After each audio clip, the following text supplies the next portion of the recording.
আজকে আমাদের একটা বিদায় বৈঠক ছিল। আমরা এখানে কোনো মেজর কোনো ডিসিশন নেওয়া হয় নাই। আমরা আমাদের কাজকর্ম একটু রিফ্লেক্ট করলাম। তারপর আমাদের শপথ অনুষ্ঠান সম্পর্কে সবাইকে অবহিত করা হলো। আমরা আমাদের কিছু অভিজ্ঞতা শেয়ার করলাম আর কিছু সিদ্ধান্ত ইম্প্যাক্টটা আলোচনা করলাম। তেমন মেজর কিছু না, এটা সবাই একসাথে হয়ে শেষ বৈঠক করার মতোই। আর শপথের ব্যাপারে আপনারা নিশ্চয়ই জানেন, মঙ্গলবার দিন সকাল 10টার সময় সংসদ সদস্যদের শপথ হচ্ছে। খুব সম্ভবত যেরকম পরিস্থিতি আমি ধারণা করছি যেটা প্রধান নির্বাচন কমিশনার করাবেন। আর হচ্ছে এরপর পরই বিএনপি থেকে আমাদের জানানো হয়েছে যে ওনারা ওইখানে বসেই ওই শপথের পরপরই ওনাদের সংসদীয় দলের যে প্রধান তাকে নির্বাচিত করবেন, হয়তো 11:30-12টার দিকে। আর বিকাল 4টায় সাউথ প্লাজাতে শপথ অনুষ্ঠান হবে মন্ত্রিসভার। সেটা আমি এখন পর্যন্ত যতটুকু জানি সেটা রাষ্ট্রপতি করার কথা উনি করবেন 4টার সময়।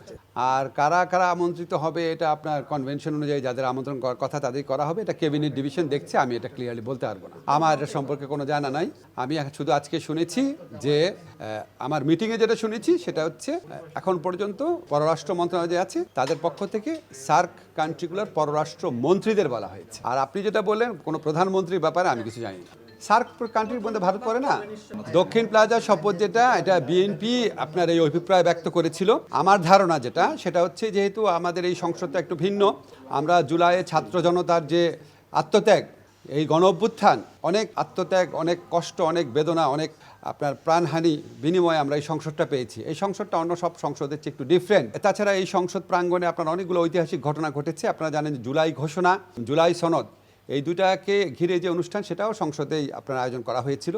এই সংসদে সাউথ প্লাজাটা আমাদের কাছে আরও বিভিন্ন কারণে স্মরণীয়। আমাদের প্রয়াত নেত্রী বেগম খালেদা জিয়ার জানাজা হয়েছিল। এটার পাশে জায়গাতে আমাদের যে সবার প্রিয় শহীদ ওসমান হাদির জানাজা হয়েছিল। তো এটার একটা অনেক স্মৃতি জড়িত আছে এখানে। প্লাস এটা আমাদের জুলাই গণ অভ্যুত্থানের একটা বিভিন্ন যে ডকুমেন্টেশন সেটার প্রকাশের একটা জায়গা হয়ে দাঁড়িয়েছিল। তো এটা সব কিছু বিবেচনা করে, হয়তো সব কিছু বিবেচনা করে ওনারা অভিপ্রায় ব্যক্ত করেছেন, আমরা সেটা অনুযায়ী আয়োজন করছি।